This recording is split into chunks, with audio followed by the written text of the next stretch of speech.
sacrifice that he did in Karbala. I read this hadith before in, I think, Karbala for you.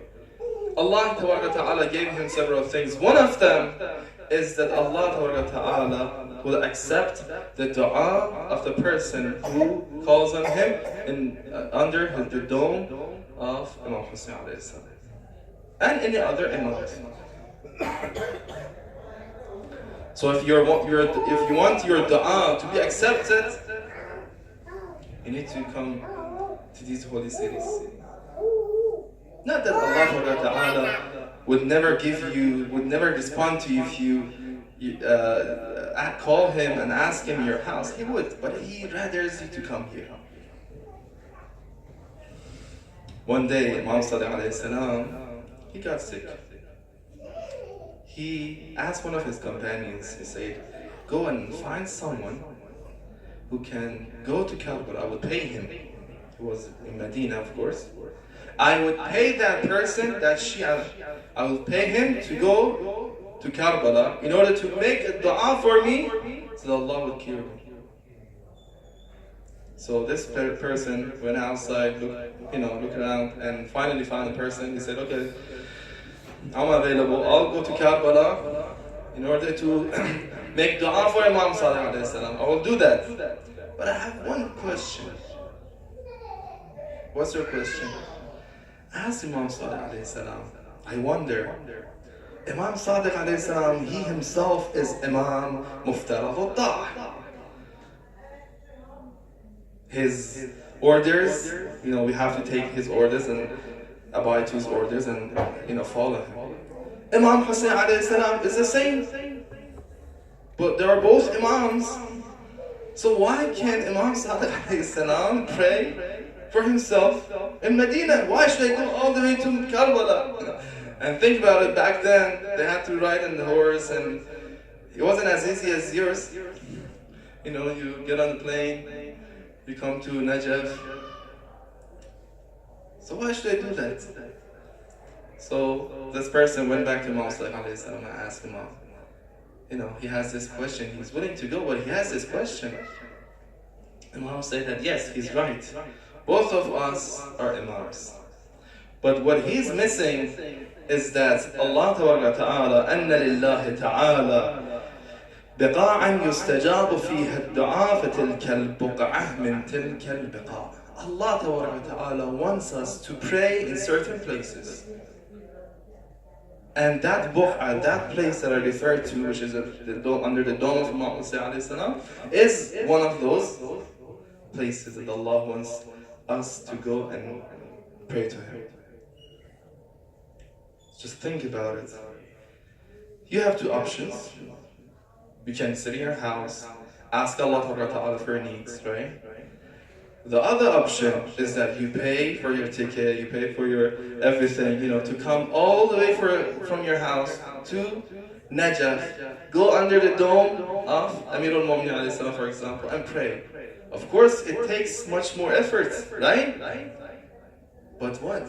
Allah Ta'ala, as I say, looks at your difficulty as an opportunity that He can use in order to bring you towards Him. You come here under the dome of Imam Hussein, for example, alayhi salam. You pray to Allah Ta'ala, you talk to Him, you ask your needs. Not only Allah Ta'ala will respond to you and will help you, you have come and visited the holy shrine of Imam Hussein alayhi salam as well. And the reward. One of them, let me tell you one, as we have in the narration, Man zara al-Husayn alayhi salam bi Karbala, ghafara Allahu lahu ma taqaddama min dhanbihi wa ma ta'akhkhara. The one who comes and visits the holy shrines of Imam Hussein alayhi salam, Allah Ta'ala would forgive the sins that he has committed prior to his ziyarah and after. So as I say, we look at our difficulties as obstacles, but Allah looks at them as opportunity. He has, encouraged you to come all the way to Karbala, to pray to Him. Not only He would respond to you, but also you get much closer to Him.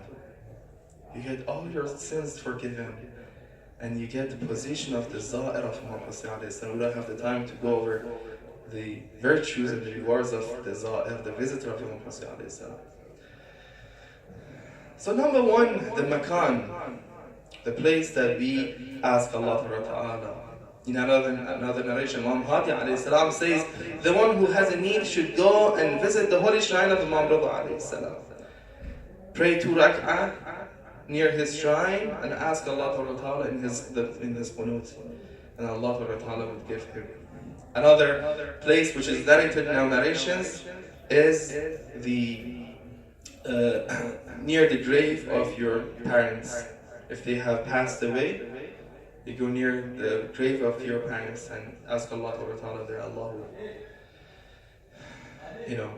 respond to your request. Another place is Mecca. Another place we have narration about is Masjid al-Kufa and Masjid al-Sahla that inshallah we'll go to visit tomorrow inshallah. Those are special places that Allah Ta'ala likes you to pray to Him there. Just like I mentioned Masjid al-Kufa, let me mention this hukm as well. I just remember that a lot of people ask about this.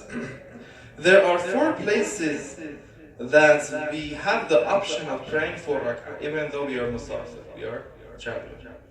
What are those four places? We have the option. We don't have to, but we can. So what are those places? Masjid al-Haram, right? Masjid al-Nabi. The other one is Masjid al-Kufa. Now, some Maraja, for example, Ayatollah Sistani, he says that the whole Kufa, the whole city of Kufa, you have that option.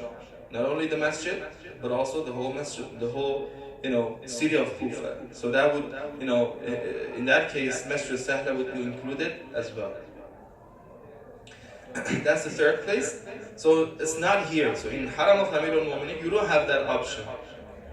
The 4th place is under the dome of Imam Hussein alayhi salam.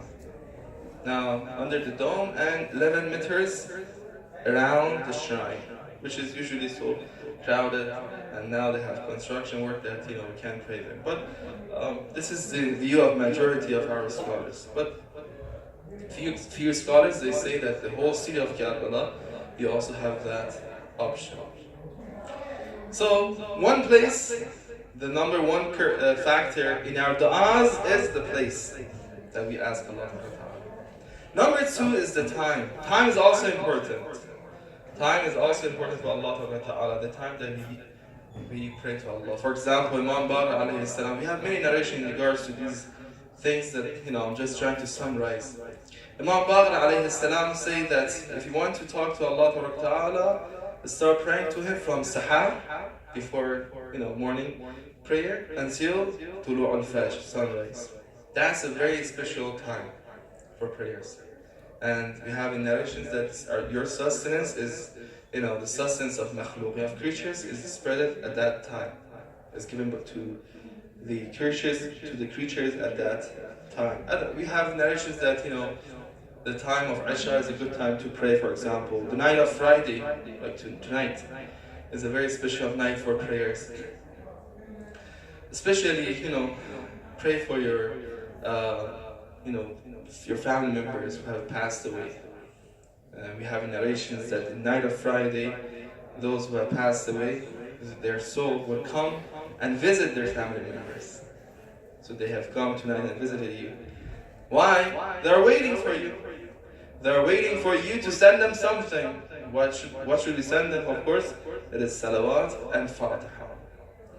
So let's have a salawat for all of them, inshallah.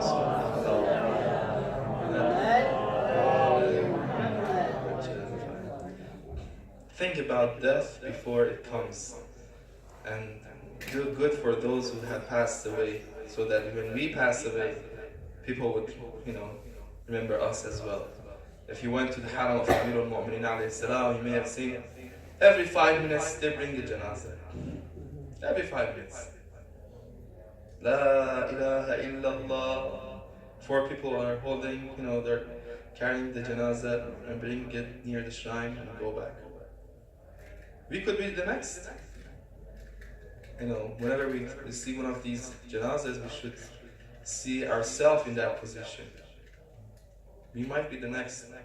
Unfortunately, in the West, we don't see these things that much. They the West tries to distance us from death, then do not remember death. You went to Wadi al-Salam today, right? You visited Wadi al-Salam.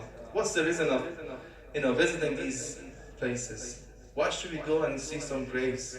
The purpose of it is to remind ourselves that this can be and will be our place.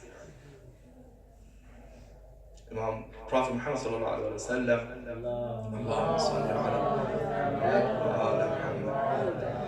said in one narration that the smartest person on the face of earth is the one who remembers death the most. Oh, come on! If you remember death, you're gonna have depression. You can't live easily anymore. No. The more you think about death, the smarter you are. Why? How much we're gonna live? 70 years, 80 years, 100 years?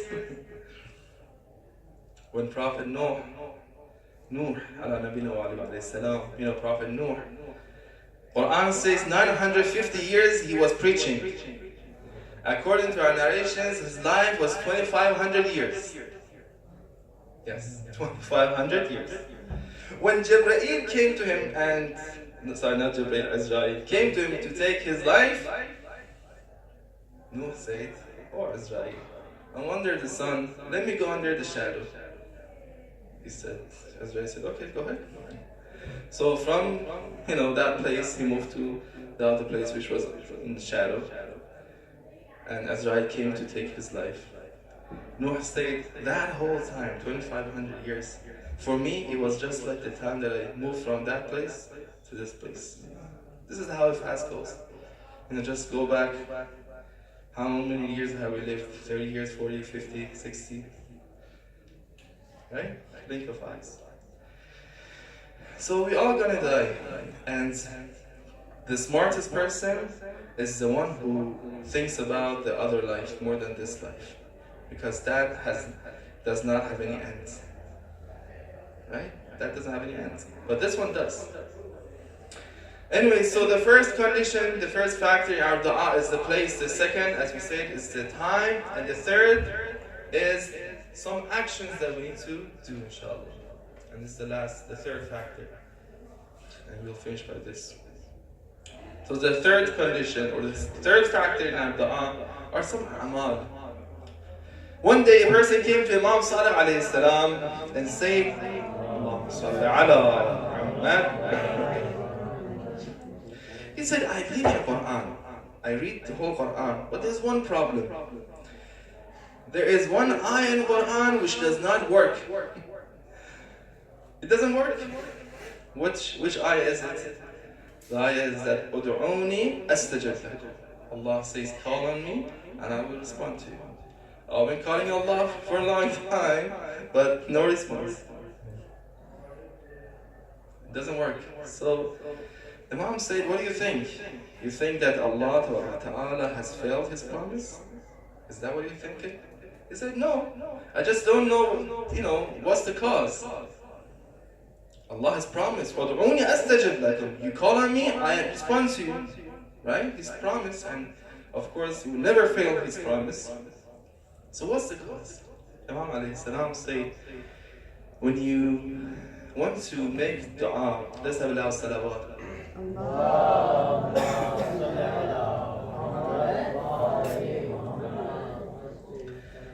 تبدأ فتحمد الله وتذكر نعمه عندك ثم تشكر.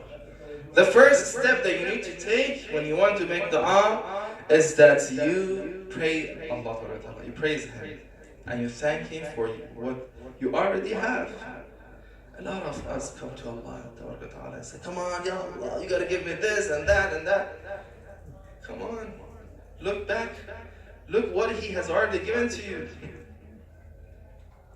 Unfortunately, we forget what Allah Ta'ala has already given to us. And we still want Him to give us more and more and more and more. Imam said first, remember what Allah Ta'ala has already given to you. فَتَحْمَدُ اللَّهِ وَتَشْكُرْ نِعْمَةً وَتَذْكُرْ نِعْمَةً. I was nothing. 100 years ago, where were us? We were not even a living thing. We were nothing. Where were we? Right? Allah Ta'ala made us, created us out of nothing. So our existence, we owe Him our existence. I mean, He owes us. We had nothing, and He created us from nothing. So, first of all, remember Him. Remember the ni'mah, the blessings that He has given to you. You know, in the Hajats, especially for the month of Rajab, we say, يَا مَنْ يُعْتِي مَنْ سَأَلَهُ يَا مَنْ يُعْتِي مَنْ لَمْ يَسْأَلْهُ مَنْ لَمْ يَعْرِفْهُ تَحَنُّنًا مِنْهُ وَالرَّحْمَةِ صلوا على محمد وعلى محمد.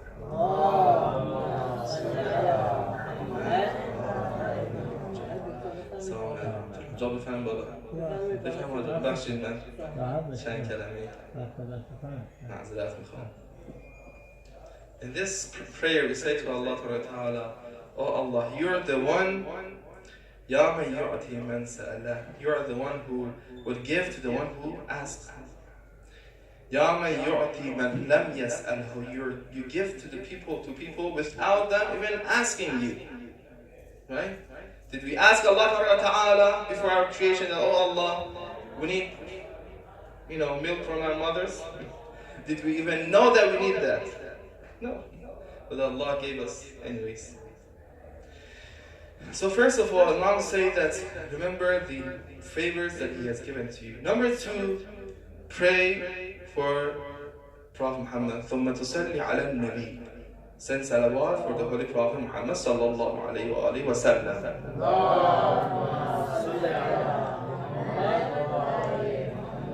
We have a narration that salawat is a dua that's already accepted.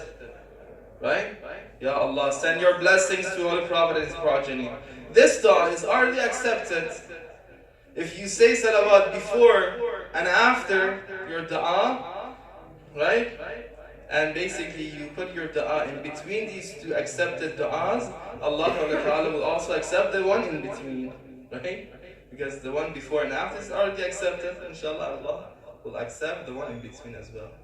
So send salawat before your dua. ثُمَّ تَذْكُرُ ذُنُوبَكَ فَتُقِرُّ بَهَا. Then remember your sins, the sins that you have already committed. So when you come to Allah Ta'ala, remember who you're talking to and who you are. I'm talking to the Lord who has given me everything, and I am what? I am that sinful person. He has given me everything, but I have not, been committed to my promises. So then remember your sins and ask Allah Ta'ala for forgiveness. Then تستعذ بالله, take refuge to Allah Ta'ala, and then remember, and then say your dua, and then Allah Ta'ala inshallah will accept your dua. So number one, praise Allah, then salawat, and then remember your sins and ask Allah Ta'ala for forgiveness, and then make your dua. Inshallah, then Allah will accept your dua.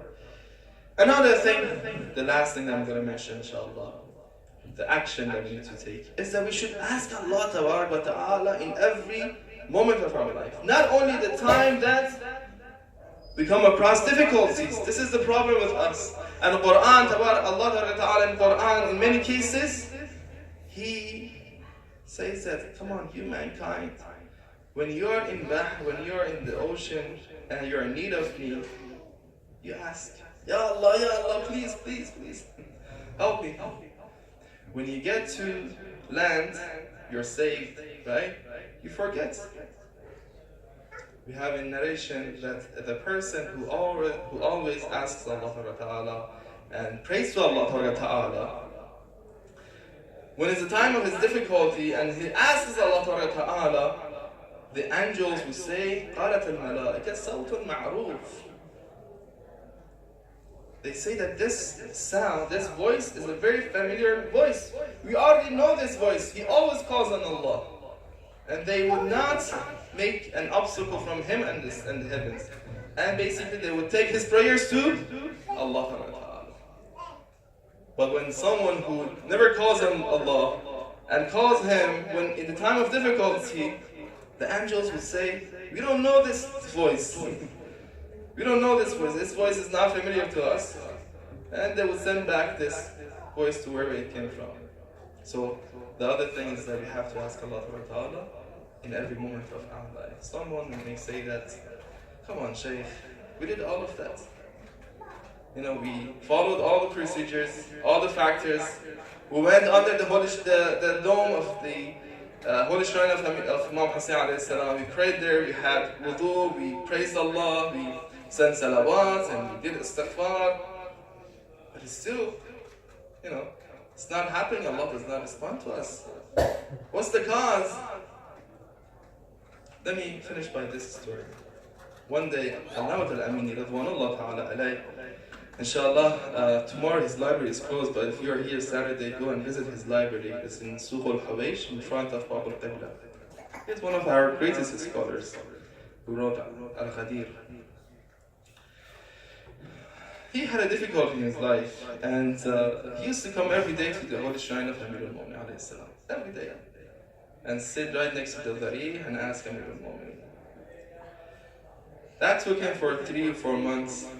One day he was sitting there praying to Amir al-Mu'min, talking to Amir al-Mu'min alayhi salam.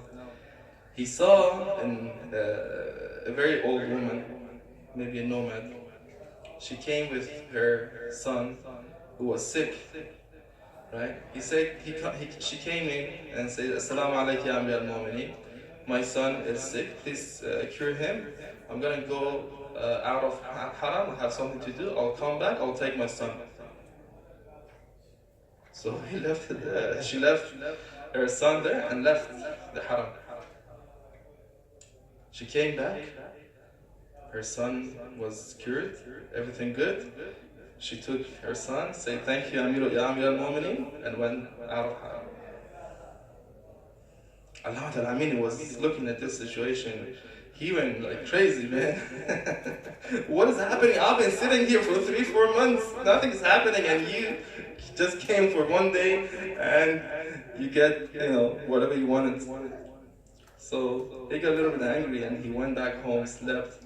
In his dream, he saw Amir al-Mu'mineen alayhi salam. He told him, look, that woman that I responded to her quickly, if I had not done so, she wouldn't have come back anymore.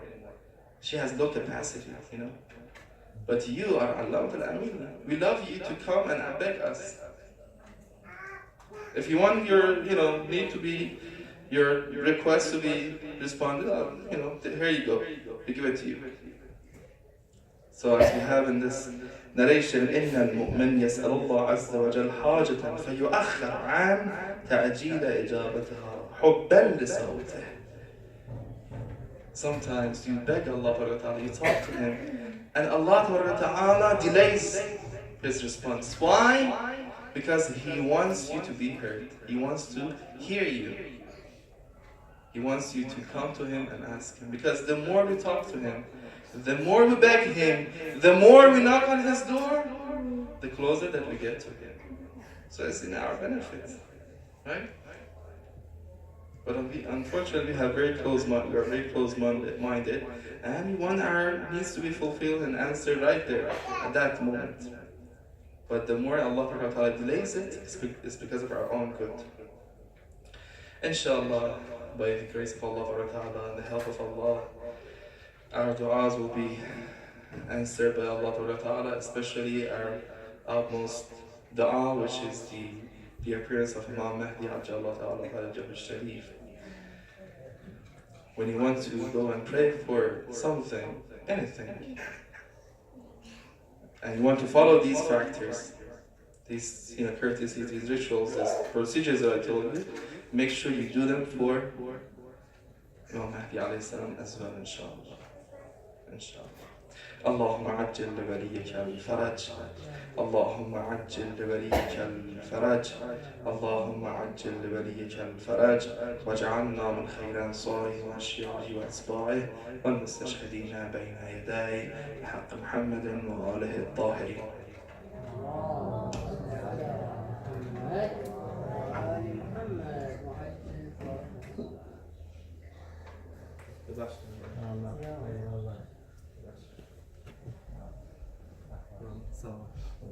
ماشا خوب است ان شاء الله سلامت باشید ببخشید جسارت شد بفرمایید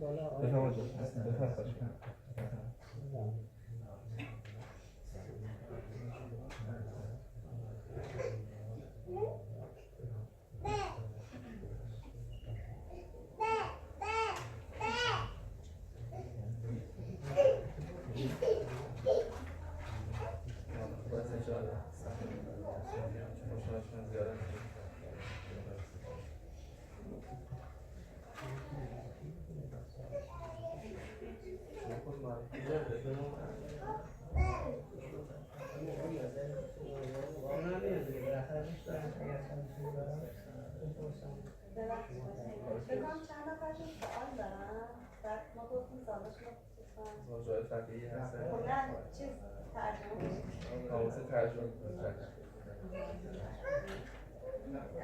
مهدی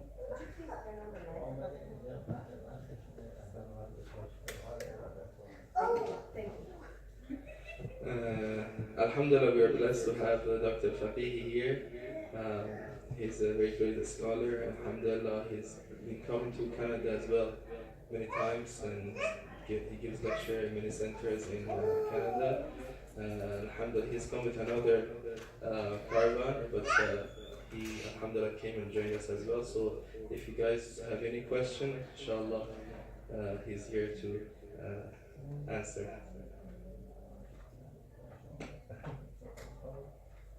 Anyone have questions to start? Yeah, go ahead, brother. Hold on. Actually, I had a question about why Masjid Kufa is one of the special places where you can do the salat.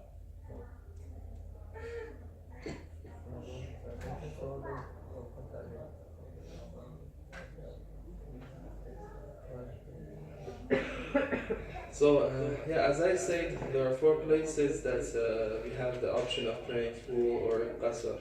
Now, what's the hikmah behind it? What's the wisdom behind it? Of course, just like any other Islamic ruling, the Islamic rulings, we don't know the wisdom behind them.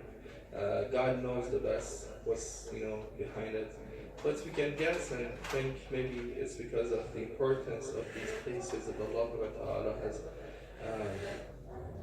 willed us and wanted us to have this option of praying for Rakah. Because as inshallah we'll go tomorrow to Masjid Kufa, and I will explain inshallah Masjid Kufa has a lot of importance. It's been around since Adam Nabina wa alayhi salam.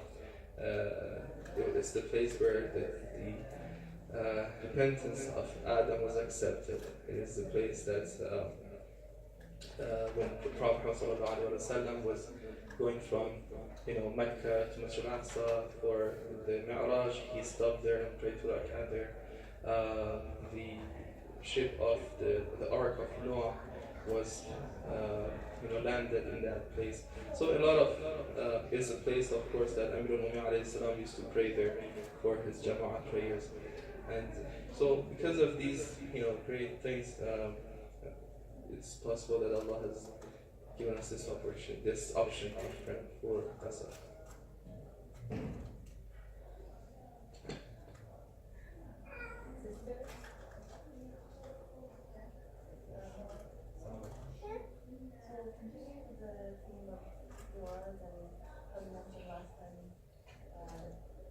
Doing London.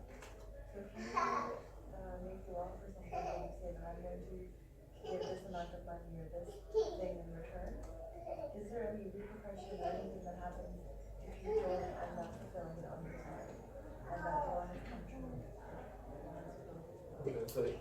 Like if you have made a nazar, you mean?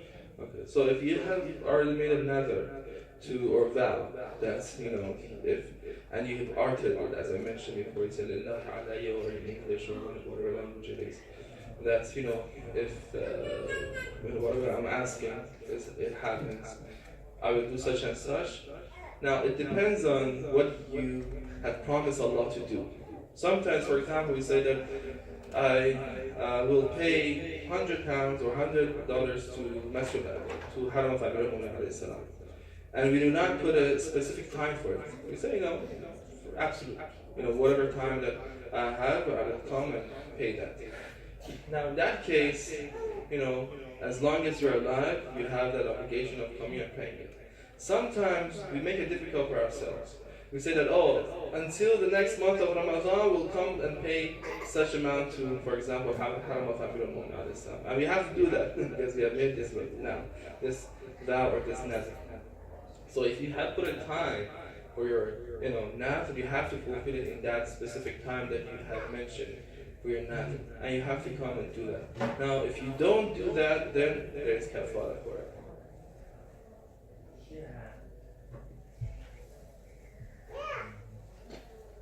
Questions?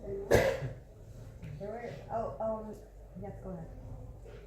And so we also asking. No, it was one of the questions that I got there. So, I understand,